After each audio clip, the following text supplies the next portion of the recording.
अच्छा, अब इनका है स्ट्रक्चर। स्ट्रक्चर के लिए चलो मैं ले लेता हूं एक सिंपल सा एल्डिहाइड, फॉर्म एल्डिहाइड, ठीक है।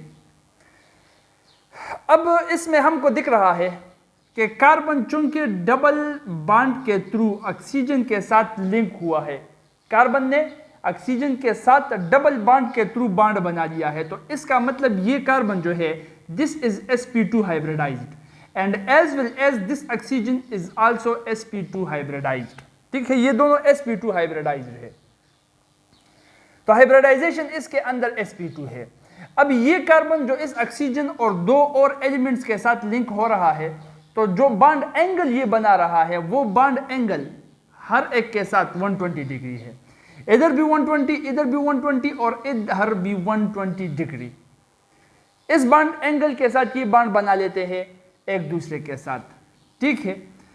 अब इस डबल बॉन्ड के अंदर एक तो सिग्मा बॉन्ड है, दूसरा पाई बॉन्ड है। पाई बॉन्ड वही पुरानी बात है, हमें पता है कि कार्बन के अनहाइब्रिड p ऑर्बिटल वो ऑक्सीजन के अनहाइब्रिड p ऑर्बिटल के साथ जब ओवरलैप हो जाता है तो पाई बॉन्ड बन जाता है।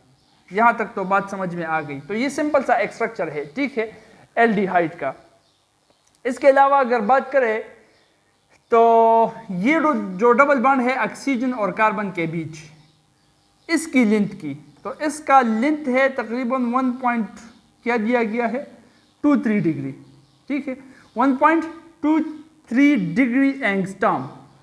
इस कार्बन और ऑक्सीजन के दरमियान जो बॉन्ड है इसका लेंथ है। अब ये बॉन्ड लेंथ ईथर के अंदर और अल्कोहल के अंदर जो कार्बन और ऑक्सीजन के दरमियान बॉन्ड लेंथ है उससे कम है, क्योंकि ईथर और अल्कोहल में कार्बन और ऑक्सीजन के दरमियान जो बॉन्ड लेंथ है वो तकरीबन 1.43 डिग्री एंगस्ट्रॉम है। तो ये इससे कम है, और वो इसलिए कि ईथर और अल्कोहल में जो कार्बन और ऑक्सीजन के दरमियान बॉन्ड है वो सिर्फ सिग्मा बॉन्ड है, उसमें पाई बॉन्ड नहीं है, और यहाँ पर डबल बॉन्ड है, सिग्मा के साथ पाई भी मिल गया, तो उस वजह से ये बॉन्ड लेंथ शॉर्टन होगा, छोटा होगा, इसलिए इसका बॉन्ड लेंथ 1.23 डिग्री आ रहा है। तो ये सिंपल सा स्ट्रक्चर है एल्डिहाइड कीटोन, मतलब कार्बोनिल कार्बन वाले कंपाउंड्स के, ठीक है। अब एल्डिहाइड और कीटोन की प्रिपरेशन है।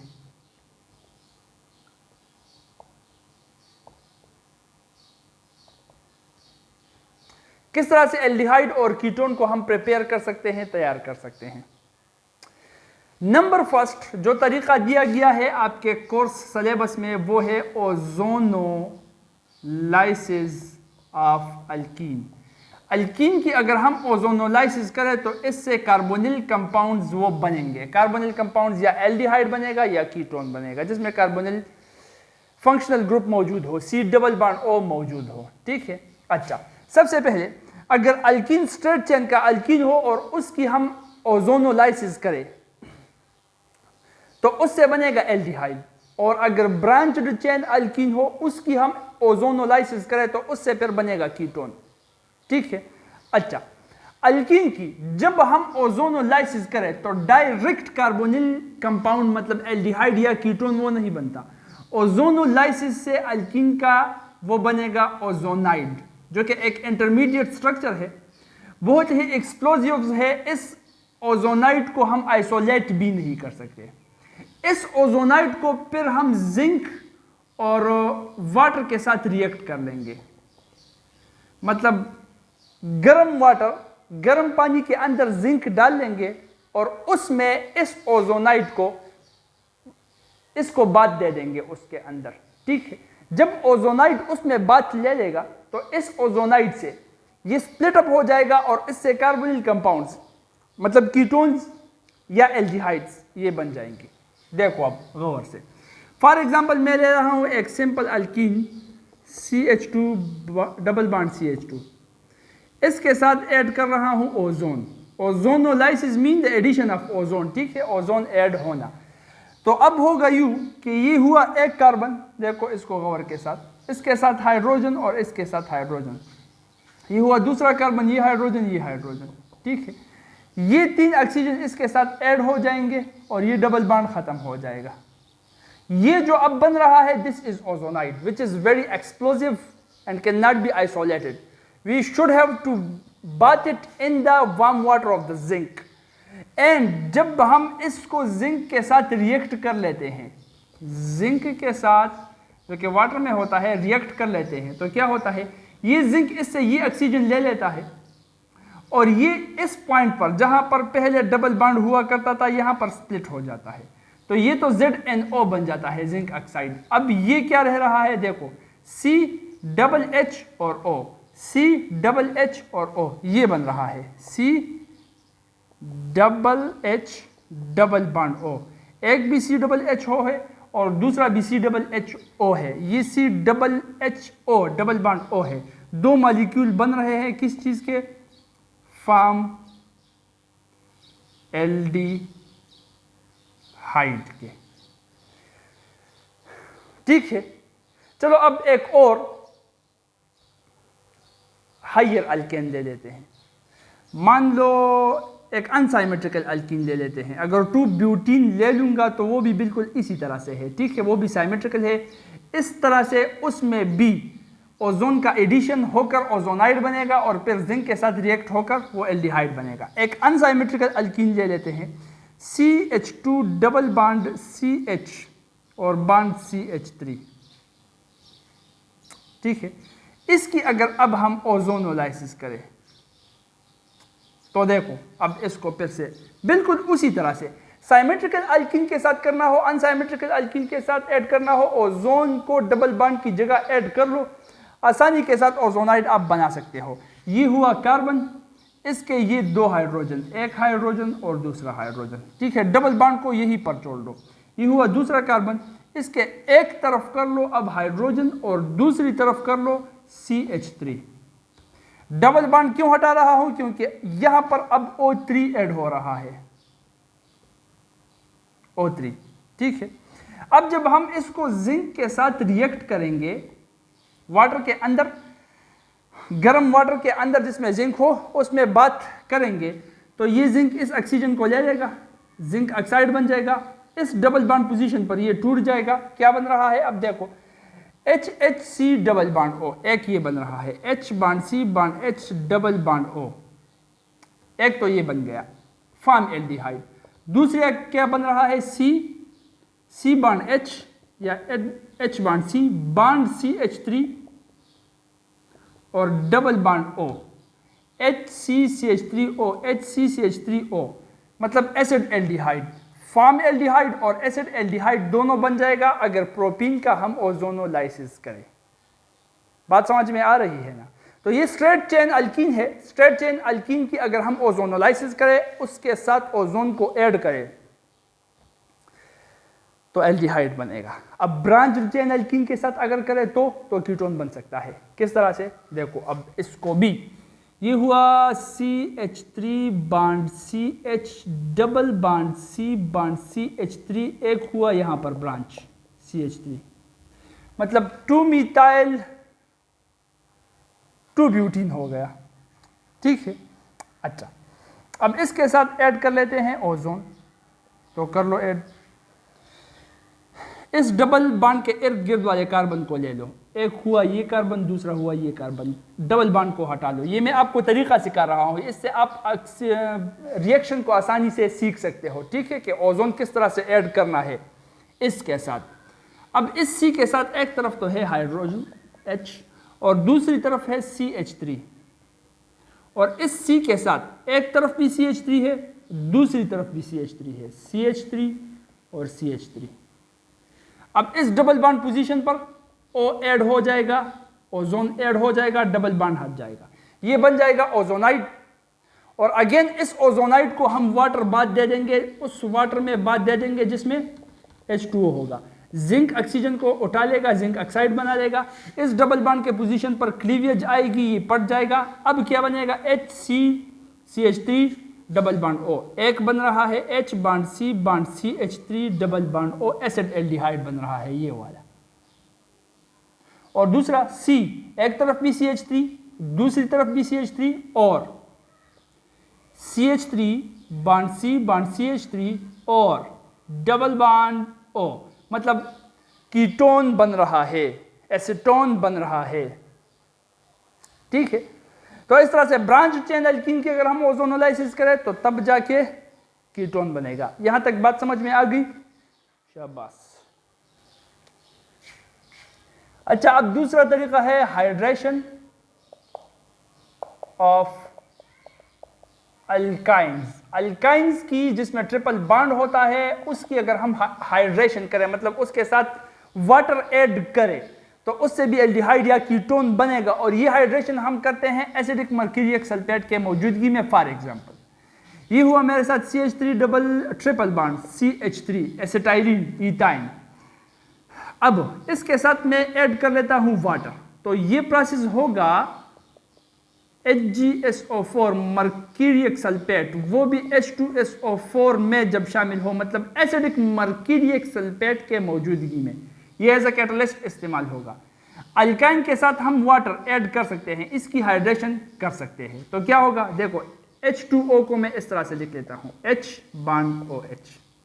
तो एक H तो आकर यहां पर ऐड हो जाएगा और OH यहां पर आकर ऐड हो जाएगा, तो हमारे साथ बन जाएगा CH2 डबल बॉन्ड CH और इसके साथ ये OH। ये एक आर्जी तौर पर अल्कोहल बन रहा है और ये अल्कोहल हाईली अनस्टेबल होता है, ठीक है। तो इंटरमीडिएट स्टेज में जब हम अल्काइन की हाइड्रेशन करें तो as an intermediate stage alcohol बन जाता है, इनोल बन जाता है, जो कि हाईली अनस्टेबल होता है और फिर ये खुद को रीअरेंज करके एल्डिहाइड या अल्कोहल बना लेता है। तो ये एक सिंपल अल्काइन है, ये याद रखना। जब सिंपल अल्काइंस को आप लोगे, लोअर अल्काइंस को, उससे एल्डिहाइड बनेगा, हाइयर से जाके कीटोन बन सकता है। अब देखो ये किस तरह से खुद को रीअरेंज करेगा, मैं आपको सिर्फ मिसाल के तौर पर समझा देता हूं ताकि आपको समझ में आसानी के साथ आ जाए। इस हाइड्रोजन को यहां पर ले आओ, क्या बन जाएगा CH3 बॉन्ड, यहां पर अब एक बॉन्ड रह जाएगा, ठीक है, C और ये बॉन्ड H। अब ये डबल बॉन्ड यहां पर आ जाएगा तो ये हो जाएगा डबल बॉन्ड O। तो क्या बन रहा है, एसिड एल्डिहाइड, एल्डिहाइड बन रहा है जब अल्काइन की हमने हाइड्रेशन करी। अब चलो एक हाइयर अल्काइन की हाइड्रेशन कर लेते हैं। For example CH3 bond C triple bond CH।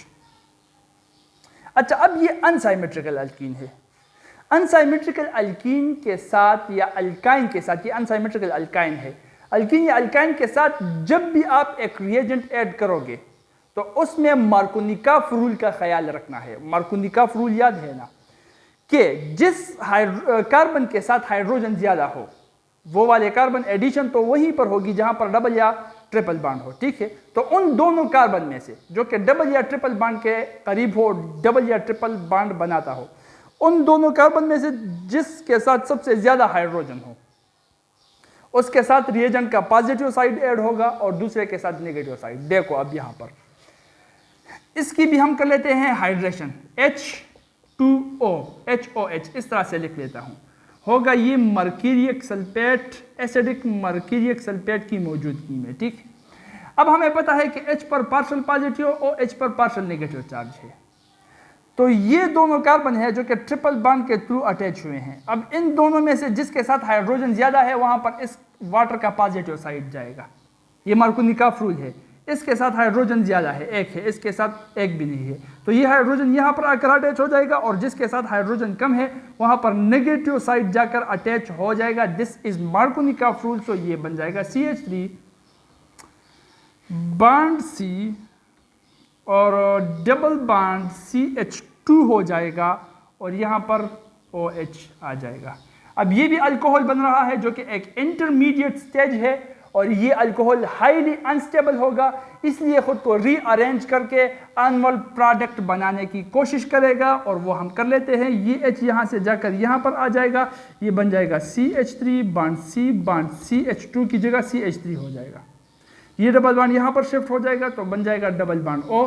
ये जो बन रहा है हमारे साथ ये है कीटोन। सो हाइयर अल्काइन की जब हम हाइड्रेशन कर लेते हैं उससे, तो इस तरह से अल्काइंस की हाइड्रेशन से कीटोन्स या एल्डिहाइड्स वो बन सकते हैं।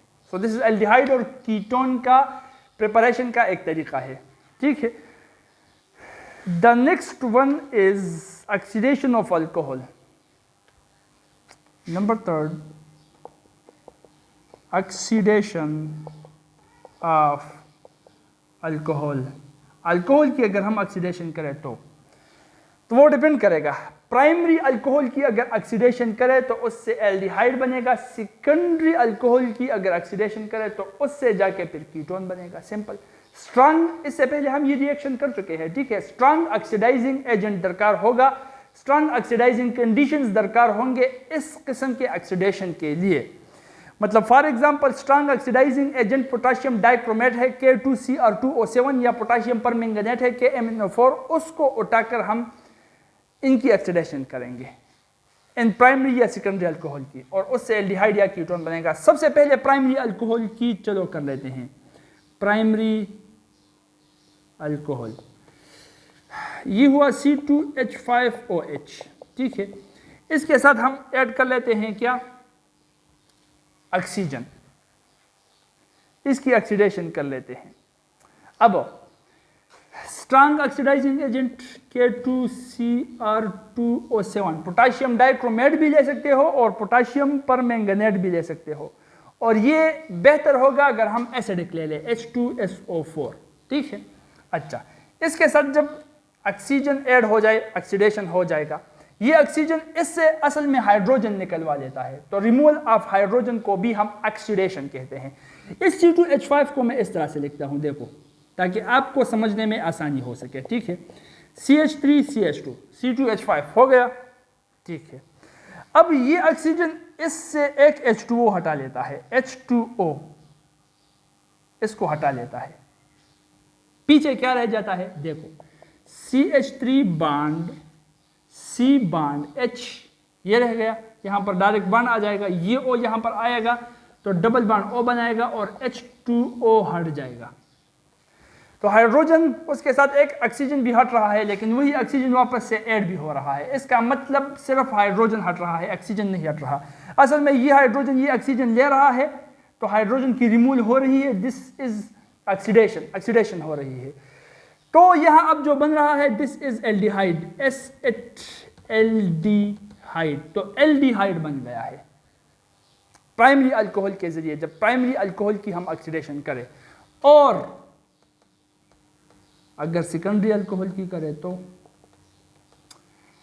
CH3 bond C bond CH3 bond H bond OH, ये क्या हुआ, सेकेंडरी अल्कोहल।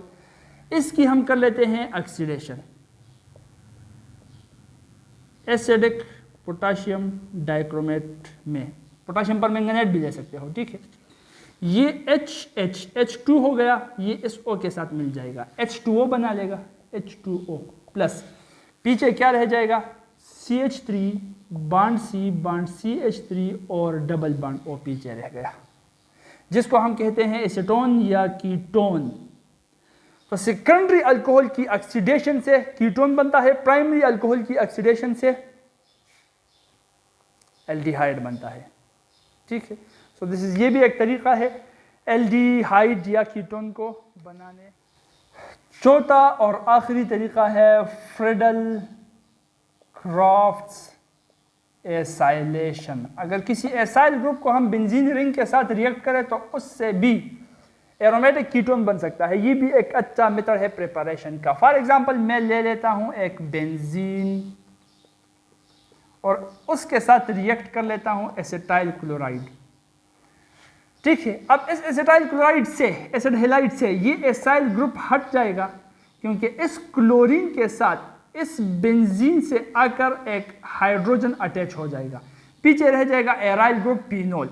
तो ये हमारे साथ बन जाएगा HCl, और जहां से हाइड्रोजन हट रहा है वहां पर बॉन्ड बनाकर ये एसाइल ग्रुप अटैच हो जाएगा। किस तरह से, इस तरह से, देखो ये हुआ एराइल बॉन्ड, इस C के साथ बॉन्ड बना लेगा, डबल बॉन्ड O, और बॉन्ड R अपनी जगह खुद आ जाएगा। ये भी कीटोन बन रहा है, कौन सा वाला कीटोन, एरोमेटिक कीटोन। तो फ्रीडल-क्राफ्ट एसाइलेशन के थ्रू भी हम कीटोन्स बना सकते हैं, खास करके एरोमेटिक कीटोन बना सकते हैं। तो ये हुए प्रिपरेशन के कुछ टेक्निक्स जो आपके सिलेबस के अंदर दिए गए हैं कीटोन्स और एल्डिहाइड्स को प्रिपेयर करने के लिए। यहां तक तो समझ में आ गया ना। अच्छा, अब है रिएक्टिविटी। इसकी अगर हम रिएक्टिविटी की बात करें, किस चीज़ की रिएक्टिविटी की? कार्बोनिल फंक्शनल ग्रुप की रिएक्टिविटी की, क्योंकि एल्डिहाइड और कीटोन की अब हम रिएक्शन स्टडी करेंगे और दोनों एल्डिहाइड और कीटोन जो कि बाई है वो कार्बोनिल फंक्शनल ग्रुप अपने साथ रखते हैं। कार्बोनिल फंक्शनल ग्रुप इनमें मौजूद है, ये कार्बोनिल कंपाउंड्स है एल्डिहाइड और कीटोन्स, इसलिए हम रिएक्टिविटी देखेंगे कार्बोनिल फंक्शनल ग्रुप की। तो देखो यहाँ पर इस ऑक्सीजन की इलेक्ट्रोनेगेटिविटी कार्बन की इलेक्ट्रोनेगेटिविटी से ज़्यादा है, ये हमें पता है। तो इसलिए इस ऑक्सीजन के ऊपर पार्शियल नेगेटिव और कार्बन के ऊपर पार्शियल पॉजिटिव चार्ज वो आ जाएगा। ठीक है, ऑक्सीजन वैसे भी एक इलेक्ट्रॉन रिच सेंटर है और उस पर नेगेटिव चार्ज भी आ रहा है, तो इसका मतलब यहाँ पर अब इलेक्ट्रोपाइल हमला आवर हो सकता है। तो इलेक्ट्रोपिलिक जितने भी रिएक्शंस होंगे वो ऑक्सीजन के साथ होंगे। इलेक्ट्रोपाइल आकर इलेक्ट्रॉन रिच सेंटर या इस नेगेटिव सेंटर ऑक्सीजन के ऊपर हमला आवर होगा और यहाँ पर होंगे न्यूक्लियोफिलिक एडिशन रिएक्शन। जितने भी न्यूक्लियोफिलिक एडिशन रिएक्शंस हैं वो इस पॉजिटिव चार्ज सेंटर जो कि कार्बन है, कार्बोनिल फंक्शनल ग्रुप का कार्बन, उस पर पॉजिटिव चार्ज है न्यूक्लियोपाइल, यहां पर आकर हमला आवर होगा और इस तरह से ये कार्बोनिल फंक्शनल ग्रुप रखने वाले कंपाउंड्स रिएक्शन करते हैं। ये कार्बोनिल कंपाउंड खुद रिएक्शन इस तरह से कर सकता है। तो ये रिएक्टिविटी है इनकी रिएक्टिविटी इस वजह से है। अब अगर हम कंपेयर करें इन दोनों को, कीटोन विज एल्डिहाइड, इनमें रिएक्टिव ज्यादा कौन सा है? इन दोनों बाइयों में से ज्यादा शरारती कौन है और कौन ज्यादा शरीफ है? कौन ज्यादा रिएक्टिव है और कौन कम रिएक्टिव है? तो ये डिपेंड करेगा दो बातों के ऊपर, वैसे फैक्टर्स और भी है। ठीक है, ये मेन 2 पॉइंट्स है जिससे हम आसानी के साथ वाज़ह कर सकते हैं कि कौन ज्यादा रिएक्टिव है कौन कम रिएक्टिव है। एक है स्टीरिक हेंड्रेंस और दूसरा है इलेक्ट्रॉनिक इफेक्ट। स्टीरिक हेंड्रेंस क्या चीज है? जब बल्कि ग्रुप किसी एटम के साथ अटैच हो जाए तो बल्कि ग्रुप जगह ज्यादा घेर लेता है। अब उसी एटम के साथ दूसरा बल्कि ग्रुप अटैच हो, इसके चांसेस कम हो जाते हैं, तो इसलिए वो एटम थोड़ा सा स्टेबल बन जाता है, उसकी रिएक्टिविटी कम हो जाती है। क्यों? क्योंकि उसके साथ ऑलरेडी एक बल्कि ग्रुप अटैच है, तो दूसरे बल्कि ग्रुप को आने के लिए उसके लिए जगह नहीं है। ठीक है, तो देखो अब ये गौर से समझो, ये है कार्बन, इस कार्बन के साथ डबल बॉन्ड ऑक्सीजन अटैच है, कार्बोनिल कार्बन बन गया। ठीक है, इसके साथ एक भी अल्काइल ग्रुप है, दूसरा भी अल्काइल ग्रुप है, जिसको हम कहते हैं कीटोन विजेस। इसको कंपेयर कर लेते हैं इस कार्बोनिल कार्बन के साथ, जिसके साथ सिर्फ एक अल्काइल ग्रुप है, दूसरा हाइड्रोजन है। ठीक है, अब इसके साथ दो बल्कि ग्रुप्स हैं। अगर तीसरा बल्कि ग्रुप इसके साथ मैं ऐड करूंगा, न्यूक्लियोपाइल आकर इसके साथ अटैच होगा या अल्काइल ग्रुप आकर अटैच होगा यहाँ पर, तो ऑलरेडी दो बल्कि ग्रुप्स है, तो तीसरे के लिए जगह इतनी बाकी नहीं रही, तो वो आसानी के साथ अटैच नहीं हो सकती, तो इसलिए इस कीटोन की रिएक्टिविटी कम हो गई बनिस्बत इस एल्डिहाइड की, क्योंकि इसके साथ सिर्फ एक बल्कि ग्रुप है, तो दूसरा बल्कि ग्रुप इसके साथ इसके निस्बत आसानी के साथ आ सकता है। ठीक है, तो जिसके साथ जितने ज्यादा बल्कि ग्रुप्स उसकी रिएक्टिविटी उतनी ही कम, इसलिए हम कह सकते हैं कि कीटोन की रिएक्टिविटी एल्डिहाइड से कम है।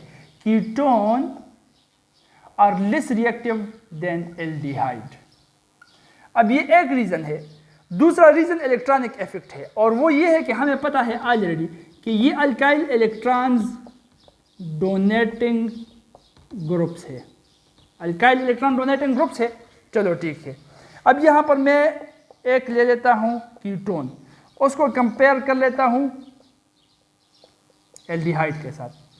अब यहाँ पर भी कार्बन पर पार्शियल पॉजिटिव चार्ज, यहाँ पर भी कार्बन पर partial positive charge. Alkyl, we know that they are electron donating groups, so these alkyl groups will try to donate electron, will try to donate its negative charge toward this positive center of the carbon.